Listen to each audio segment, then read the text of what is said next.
Launching as early as you can. We stayed in private beta way too long. There's like this worry of like, if I put it out there, we're gonna get judged. And it turns out like you want to fail if it's going to fail, right? Like you want to get that feedback, and that fear of like putting something out and having it being rejected from someone is terrible, right? But at the same time, it really teaches you like, listen, like go do something else or focus on something else. By launching it, we were able to focus on the fact that people love sharing photos, right? And that's why we focused on photos, and that's where Instagram came from. If I could give any advice, it's like stay away from this private beta stuff. Like put it out there, find the people that are vocal about what you're doing and put it in their hands and listen to them, listen to what they're excited about. And then in terms of like something we did really right, it was by focusing on solving problems.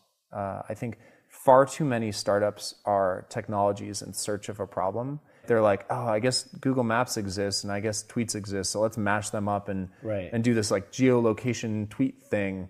No offense to anyone doing that exactly. Honestly, I made that up. But I think too many people don't focus on problems people have. And I mentioned those 3 problems before about making photos beautiful, about allowing you to share them on multiple networks, and then finally making uploads go really quickly, right? Solve problems that people have. And we focused on 3. You know, we weren't like trying to reinvent the world of photography. We were just like, let's focus on these 3 humble, simple problems.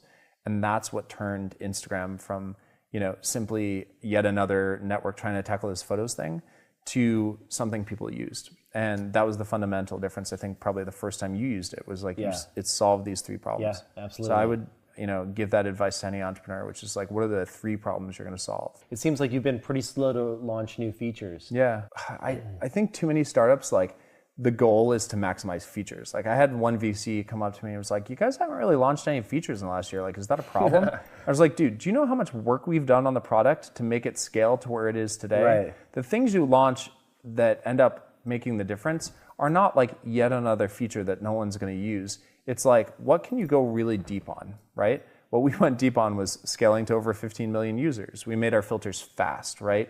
We said, what do people love about the product and how can we make it even better? Yeah. We didn't say, what do people love about the product? Let's add a bunch of shit, right? Yeah. Like it was a very focused effort to make the product better. That's brilliant. And I mean, frankly, only having, you know, back in the day, 2-3 engineers like made us focus on those problems. And I think if anything, that wasn't our Achilles heel. It was, you know, the thing that made us shine. I think focus is key.